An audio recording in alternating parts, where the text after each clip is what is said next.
Breaking news! INE, the parent company of eLearnSecurity, just announced that eJPT will be sunset or is getting a makeover and will be getting eJPT version 2. So when is this going to happen? What does this mean for us studying for the eJPT and what's changing? So we're going to analyze and go into all of that today in this video. So let's get started. So version 2 of eJPT is going to be built to mirror modern tasks and responsibilities of the junior penetration tester. They're going to achieve this through updated lab environments and more realistic application of skills through the objectives. So what they're basically telling us here is that, hey, the eJPT is getting a little out of date. There's certain skills and tasks that are used in modern day business environments, systems, and vulnerabilities, right? That we're seeing that we're not covering in eJPT, so we need to make these changes. So all in all, great news, right? Meaning the eJPT now is going to be even more relevant than it was before. Let's continue reading. So objectives have also been created with the intention of giving our students a more developed skill set, okay? Some added objectives pertain to host and network auditing, host and network penetration testing, and web application penetration testing. Okay, so they're adding objectives. That's what they're doing with this revamp. They're adding objectives, and they're adding objectives pertaining to the following categories: host and network auditing, host and network penetration testing, and web application penetration testing. So that's good to know. And actually, we're gonna get into more details about this. We're gonna look at the specific objectives that they added under each of these categories coming up soon. So if we move on to the next section, eJPT version 2 differentiators. So they updated the objectives so that eJPT version 2 will include updated techniques. Okay, all fine and dandy. The time limit is changing, guys. So whereas with the eJPT we have 3 days to complete the exam, they're going to lower that to 2 days now, which shouldn't be too bad since all of the reviews that I've read of people completing the eJPT usually have more than enough time to complete the exam. But what's also interesting is that they're upping the number of questions. They are lowering the time limit and upping the questions by almost 100%. This is almost double. So they're going from 20 questions to 35 questions, which makes me believe that they're not going to so much remove content, but they're adding content, right? Which is congruent with what they said earlier, that this exam, they're trying to add objectives to some of the categories that currently exist in the exam, and they're upping the questions, right? Because if you're adding more content that you want to test people on, then you also have to up the questions, unless you remove questions to then replace them with new questions. But it seems to me that what they're doing is that they're adding objectives. They're not removing so much, but they're adding objectives, they're adding content, and therefore they're adding questions. Hands-on labs, yes, browser-based, okay. Which, to be quite honest, has already been the standard, the de facto, because they did this change, I think, a couple of months ago, right? Where they went from VPN to the labs. Actually, when I first started my going through the PTS course, then they started the change. So some of the labs were down for just a few days. It wasn't too bad, but I remember that happening, and that was about a couple of months ago. Real world scenarios, yes and yes, no change there. Difficulty, novice, no change there. Okay, this is interesting, guys. Prerequisites, right? Whereas the current prerequisites are knowledge of Linux, Python, and command line scripting, the prerequisites now are going to be knowledge of networking, Linux, and Windows fundamentals. So notice the switch. They're removing Python and command line scripting, and they're going to be including networking and Windows fundamentals. So in the current course, there is a portion where they talk about Python and they have these the labs are impossible. So they give you the basics of Python, which I think is really good because we're going to be utilizing reverse shells or commands, scripts written in Python out there in the wild, right? Available for us to use. So it's good to know at least a little bit of Python to at least understand a tiny bit of what we're copying and pasting, what we're using.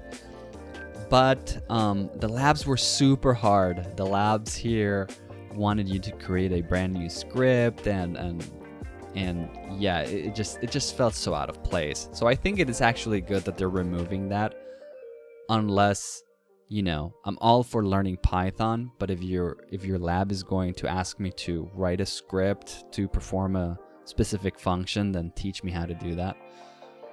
And then the other thing that they're removing is the command line scripting, which I don't know why they're doing that. I think that's always useful, but okay. And what are they adding? They're adding networking. So that's really interesting because in this current exam or in this current coursework, right, they already ask you to have knowledge of auto route, port forwarding, and being able to pivot. So that's already included. So I wonder what they ask. What do they mean when they say networking? Do they mean Active Directory? I don't know. We'll see. And they're adding Windows fundamentals as well, which I think makes sense, right? Earlier on, we read that they wanted to make them more real life scenarios. And the truth of the matter is that most companies, no matter what size, use Windows. And then within that population of companies, most of them use Active Directory, right? For networking services. So it makes sense that they would at least cover the fundamentals of Windows, since in 95% of your pen tests in the real world, you would see Windows. So that makes sense. The good news is that the price is staying the same. Thank goodness, right? Sometimes they get greedy in the cyber world, but I'm glad that INE is doing right by us. So we have an interesting sentence here. The new eJPT lab environment has been updated so it's more relevant, realistic, and up to the expected complexity of a small business network. Again, right, we saw that they added in the prerequisites a knowledge of networking. What do you mean? Are we talking about routers, switches? Are we talking about Active Directory?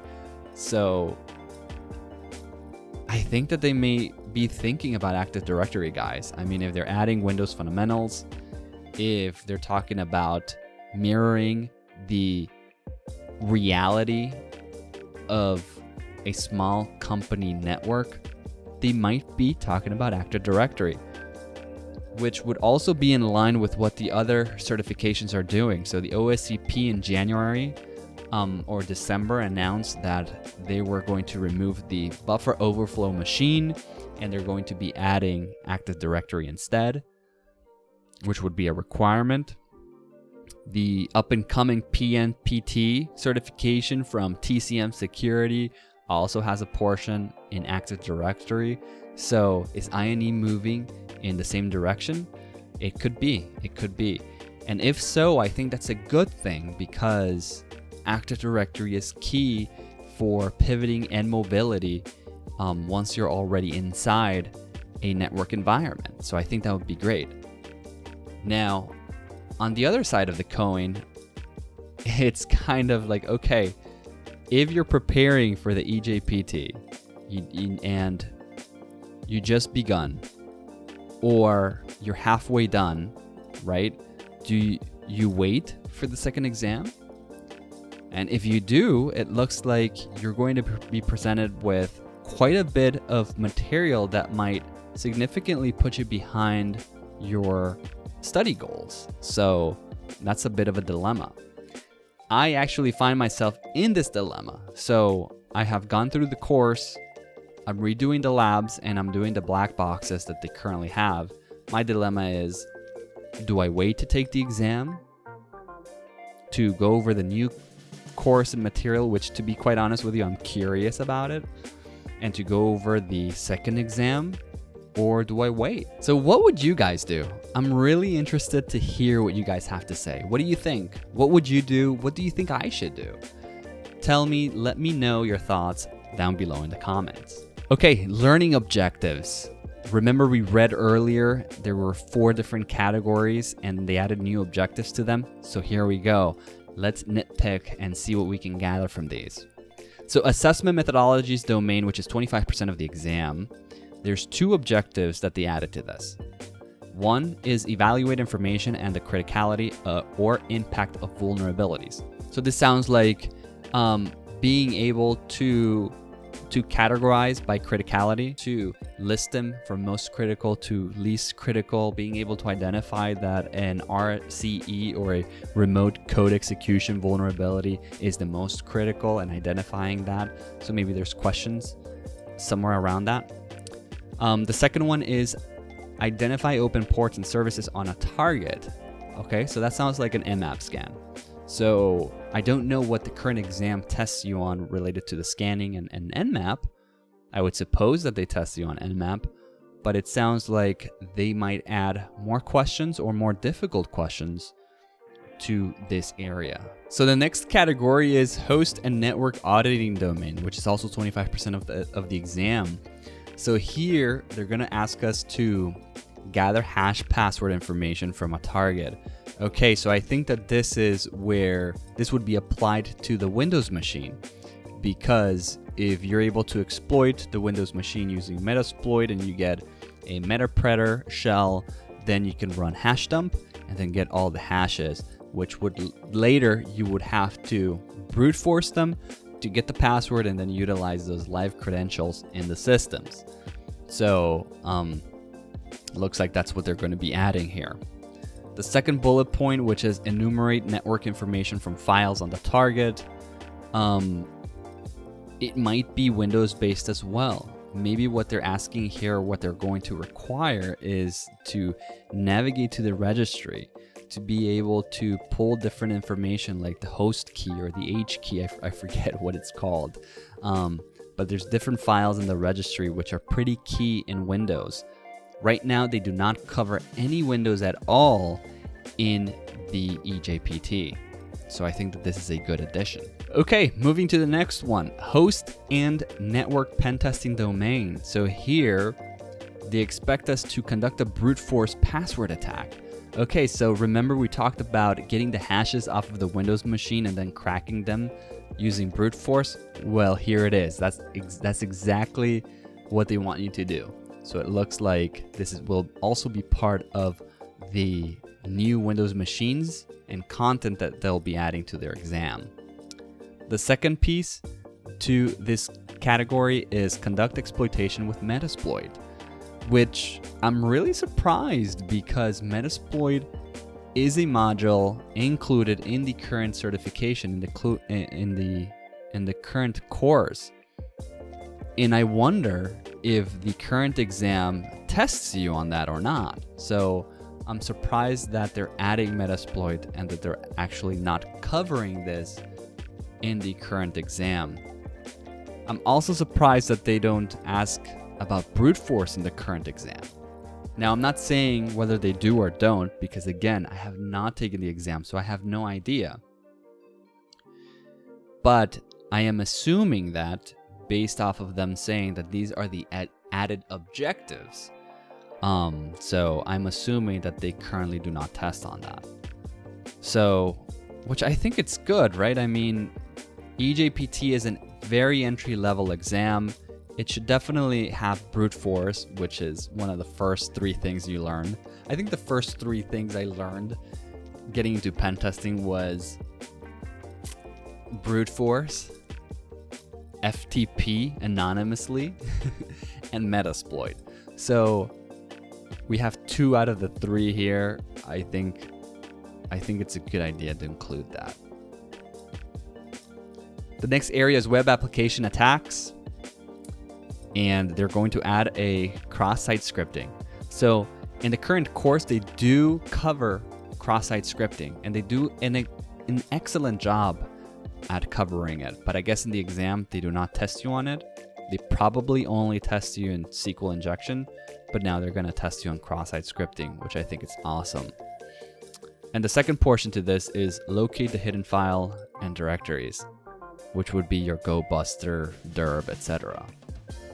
Which they also cover in the current course, by the way. They do cover it. I'm surprised that they don't test you on it. And again, everything I'm saying right now is speculation, right? Because I don't know what the new exam looks like. I don't know what the old exam looks like. All I know is what's covered in the current PTS course, which is the course that prepares you for the eJPT, which stands for Penetration Tester Student. Okay, so let's go down here. So there's two things that you need to know, guys.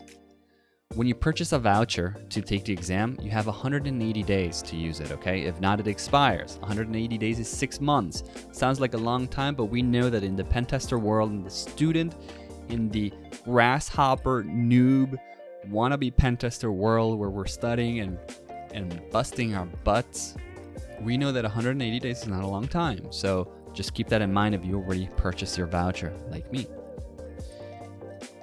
Let's go to the next question. The next question is, what are the main differences between eJPT1 and eJPT2? We've probably already covered them, but let's go again. So there are a few key differences between version 1 and version 2. First, the lab tasks in version 2 of the eJPT have been updated to mirror the current tasks and responsibilities of a junior penetration tester. So meaning the tasks and the techniques that you're going to be using are going to be more modern in the new exam version. Let's continue reading. Second, the lab environment on the exam has been updated so it's more relevant, realistic, and up to the expected complexity of a small business network. So they're going to try to make it a little more realistic, which I already hear that eJPT, I already hear that all of the INE certifications and their certification environments, their exam environments, are pretty realistic, and that's the reason why I went with INE. But it looks like they're going to be updating it so it's even more realistic. And again, guys, see how they mention again the complexity so that the environment mirrors that of the complexity of a small business network. Is it Active Directory? I don't know. Is that what you're talking about? So much mystery. Okay, let's keep on reading. Third, several new career-relevant objectives have been added to the eJPT version 2, focused on the actual skills needed to enter the workforce as a penetration tester. Again, are they talking about Active Directory? Because we talked about that most companies use Windows machines. Most companies use Active Directory, and they want to mirror the real-life world as much as possible. So are they talking about Active Directory? We don't know. We don't know. Fourth, the course content associated with the eJPT is updated to cover new content and tools. Based off of the domains that we just ran through, I already shared with you that most of them, if not all of them, with the exception of Windows, is already covered in the current course.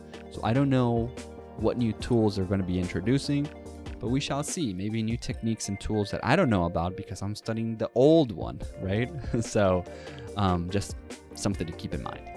Finally, to preserve the integrity of the exam, automated anti-cheating mechanisms are increased, okay? So when is this taking place? The changes are taking place summer of 2022. So that's it, guys. I'm filming this in the third week of April. We're almost there in May, which is when summer starts.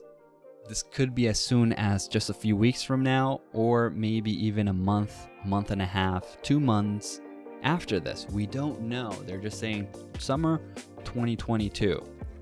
If I had to bet and put money on it, I think the exam is probably going to come, I would assume, from mid-June to mid-July, somewhere around there, when they sunset the first one.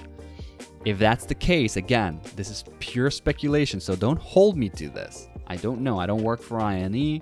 I don't know anyone in there. I don't have any private information that has not been publicly disclosed. This is pure speculation. I speculate if I was them, I would probably do it between mid-June and mid-July because it's still early summer and still gives people time, about 2 months, to finish their studies and take the exam if they have already been preparing for it. And it gives enough time for the newbies to say, okay, you know what, let me hold on. Let me take the second version. So yeah, summer 2022. I'm in a pickle, guys. I finished studying the eJPT course, and I'm doing the black boxes, and I'm going over the labs. Should I take it, or should I wait for eJPT version 2, just out of curiosity? Let me know in the comments below what I should do. Are you studying for it? Are you preparing for it? What do you think? What are you going to do? Let me know in the comments below. All right, I hope to hear from you. Until next time, bye.